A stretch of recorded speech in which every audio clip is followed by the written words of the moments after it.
नमस्कार दोस्तों, मैं आपका दोस्त दीपक मुटरेजा। 7 तारीख को फिर से घटनाक्रम हुई जिला परिषद के अंदर। हुआ ये कि जिला परिषद के अंदर अविश्वास प्रस्ताव के ऊपर वोटिंग होनी थी। 7 तारीख को भिवानी के उपायुक्त ने समय दे रखा था और वोटिंग हुई भी सही।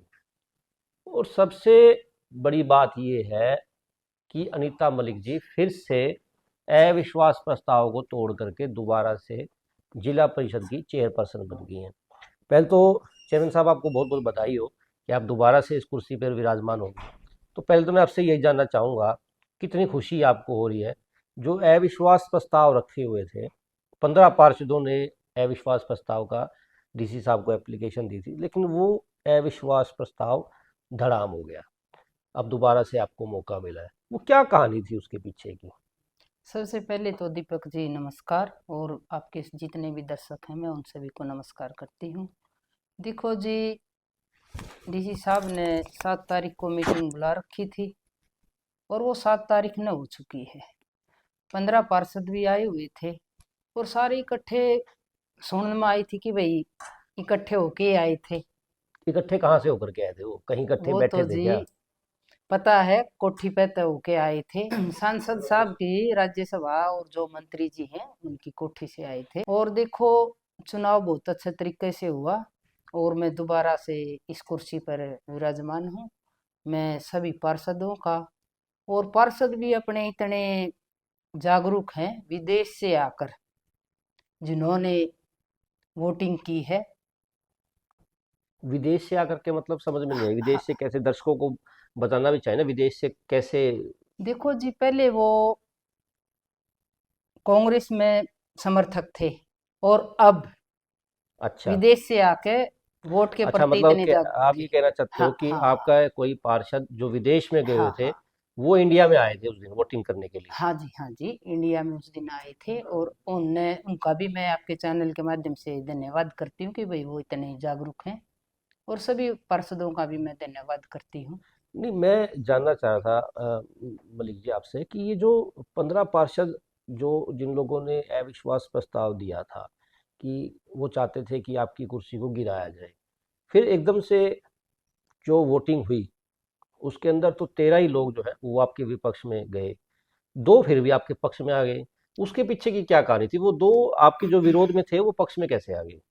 देखो जी, ये चीज तो जी राज्यसभा सांसद से ही अपने जिले वाले पार्षदों ने सीखी है।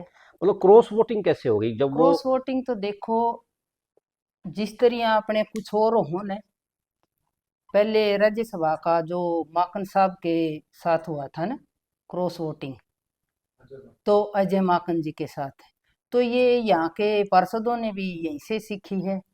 तो कई बार तो कोई कुछ सीखता को नहीं, तो उनका अपना वोट था, उनने हम पर विश्वास जताया तो ये हमें मिला। अच्छा, मतलब कि वही दाव जो है, आपने भी वही दाव खेल लिया जो पहले दाव अजय माकन के समय में खेला गया था। देखो जी, काम भी बोले है और सोच भी अपनी काम करे है। मैं ये उन पार्षदों का भी धन्यवाद करूं कि भाई उनने विश्वास जताया है हम पर। अच्छा, आपके ऊपर उन्होंने विश्वास जताया हाँ है। हाँ यानी कि जो दो पार्षद थे जो आपके पहले खिलाफ थे, वो वोटिंग के समय में आपके पक्ष में आ गए, उसकी वजह से आपकी कुर्सी बच गई, हाँ यूं भी जी। कहा जा सकता है। देखो जी, ये तो सीधा सीधा पता चल रहा है कि भाई वजह तो वोटा ही था, मेन कारण तो। हाँ, मेन तो वोटिंग ही हाँ होती है। हाँ वोटिंग के अंदर आप जीत के आए हो तो तभी आप यहाँ हाँ, पे बैठे हो। वोट का ही है मेन। अनीता जी, अब आगे की क्या शुरुआत है? क्योंकि आप दोबारा से आपने कुर्सी के ऊपर तो आप बैठ गए, और जो राजनीतिक लड़ाई थी आपकी, वो राजनीतिक लड़ाई भी, खैर वो तो अब चालू रहेगी, वो तो अब और ज़्यादा खिंचेगी। क्योंकि राजनीतिक लड़ाई थी तभी आपके खिलाफ अविश्वास प्रस्ताव जो है वो रखा गया था। अब आगे आपको क्या लगता है, क्या स्थिति रहने वाली है? आगे तो देखो, हमें पिछले साल भी लोकसभा के इलेक्शन होने थे, उस टाइम पर 3 महीना लगातार सीता लगी रही। उस वजह से भी मीटिंग नहीं हो पाई थी। फिर मीटिंग ली तो अधिकारियों पर भी दबाव बनाए गए थे।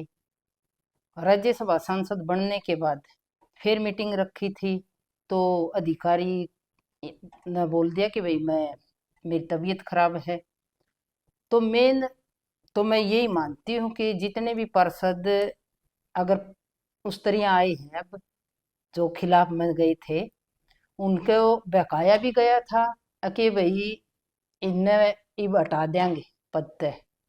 उनका भी कुछ आंक के तो दबाव बनाया, कुछ बकाए भी गए हैं। वो इनकी गलतफहमी का भी शिकार हुए हैं।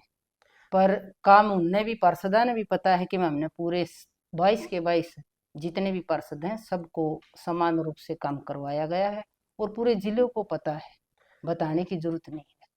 आज हमारे साथ इसी विषय के ऊपर बातचीत करने के लिए कृष्ण मलिक जी भी हमारे साथ आ चुके हैं। कृष्ण मलिक जी तोशाम के अंदर व्यापारी नेता है और पूर्व क्रेसर एसोसिएशन के भी प्रधान रह चुके हैं। मलिक साहब, आपका भी बहुत बहुत स्वागत है हमारे चैनल में। धन्यवाद दीपक जी। मलिक साहब, आप क्या कहोगे, ये जो उठापटक जो चल रही है चेयरमैनी को लेकर के जिला परिषद के अंदर, ये क्यों चल रही है? उसके पीछे की क्या कहानी मानते हो आप?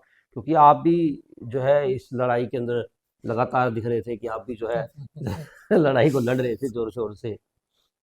इसके पीछे 2012 से लेकर राकेश भाई जी जब बीजेपी पार्टी में ज्वाइन करके रैली कर रहे थे, उसी टाइम से इनको राज्यसभा सांसद और हमारी मंत्री श्रुति चौधरी को उसी टाइम से दिक्कत थी, और ये नहीं चाहते कि वहाँ का कोई लोकल व्यक्ति। इसी तरह उन्होंने राकेश के साथ षड्यंत्र रचा, और वही षड्यंत्र अब हमारी चेयरमैन मैडम के साथ रचना है। इनको तकलीफ है कि वहाँ का लोकल व्यक्ति कोई आगे ना बढ़े, तभी ये पार्षदों को गुमराह करते हैं, उनको किसी प्रकार का लालच देते हैं। ये करके ये इनको दिक्कत है कि चेयरमैन ने जो इतने काम किए हैं, वो अगर इसी स्पीड से चलती रही तो ये काम नहीं कर पाएंगे। इसने तो पीछे मैडम ने खानेक से 28 करोड़ के लगभग की एक पाइपलाइन दबवाई, उसको भी ये कह रहे कि हमने करके लाई। तब कि आप कागजों में देख लेना, मैडम ने लिख के जेपी दलाल जी को दे के वो लाइन पास करवाई थी। और लाइटों में जो जिला परिषद की, उनको ये काम करने के पास, इनके पास कुछ नहीं बचा। काम जब जिला परिषद चेयरमैन मैडम कर रही है, ये तो अपना नाम ये करवाना चाह रही है कि भाई ये मुझसे ज्यादा काम ना करे, विकास कार्य ना करे। अगर इन्होंने इतने दिन में एक भी विकास कार्य बता दें तो शाम उनके अंदर पाइपलाइन का विधानसभा में इन्होंने विरोध किया, श्रुति चौधरी किरण ने, आप देख लेना। शरण में मैडम ने ही वो कहा कि शरण में बड़ा वो बने, यहाँ का पाइपलाइन पानी इकट्ठा हुआ है और ये पानी राजस्थान जाए। अब ये किस मुंह से कहेंगे, उसको पक्ष में रहेंगी या विपक्ष में? आप उनसे ये क्वेश्चन भी करना दीपक जी, इनको दिक्कत ये है।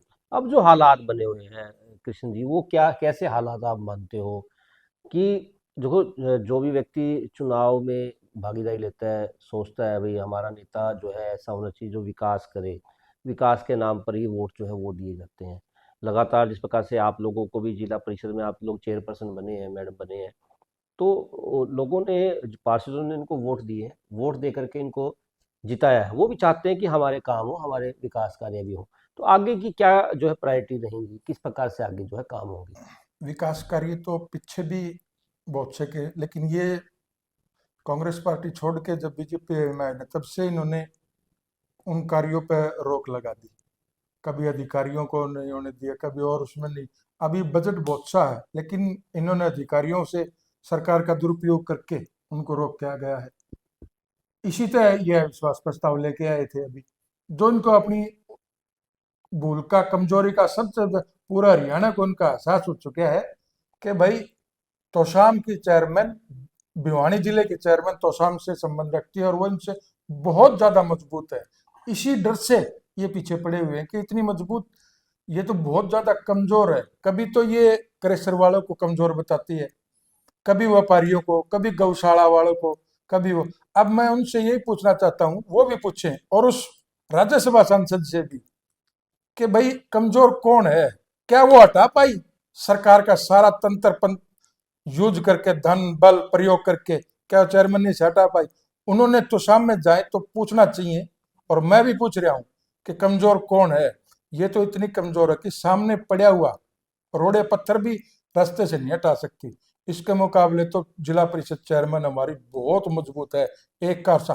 भाई पैसों का इसके पास है, लेकिन जो लोकलिटी और लोगों का प्यार प्रेम आशीर्वाद जिला परिषद चेयरमैन का ना, ऐसा भिवानी जिले में फिलहाल किसी के पास नहीं है। चेयरमैन साहब, आपसे भी मैं जानना चाहूँगा विकास कार्यों को लेकर के। अब आगे क्या विकास कार्य जो है आप करवाएंगे, क्योंकि समय अब फिर से आपके पास आ गया है। आप भी जो है कुर्सी के ऊपर दोबारा से विराजमान हो चुकी हैं।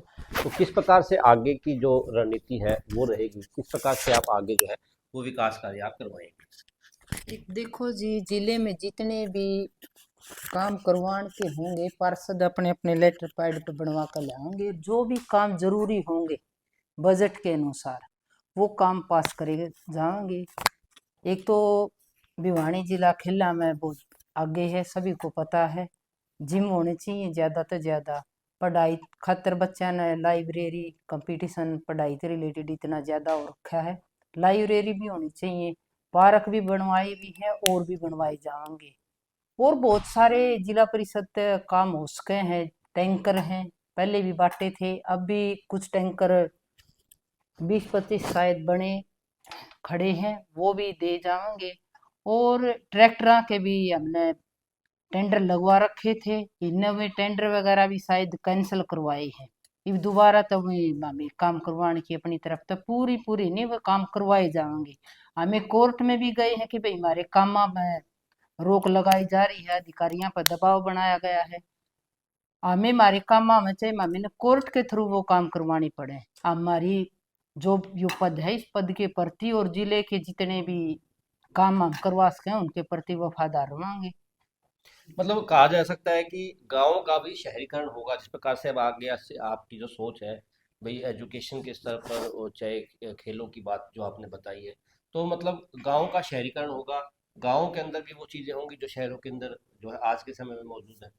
देखो जी, सोच तो यही है कि भाई चाहे बंदा गांव का हो या शहर का हो, सबका इन जितने भी ये पढ़ाई से रिलेटेड हो या खेलना से रिलेटेड हो, कोई भी सरकार की जितनी भी योजना हो, उनका पूरे जितने भी जो टैक्स भर रहे हैं सब ने उनका फायदा मिलना चाहिए।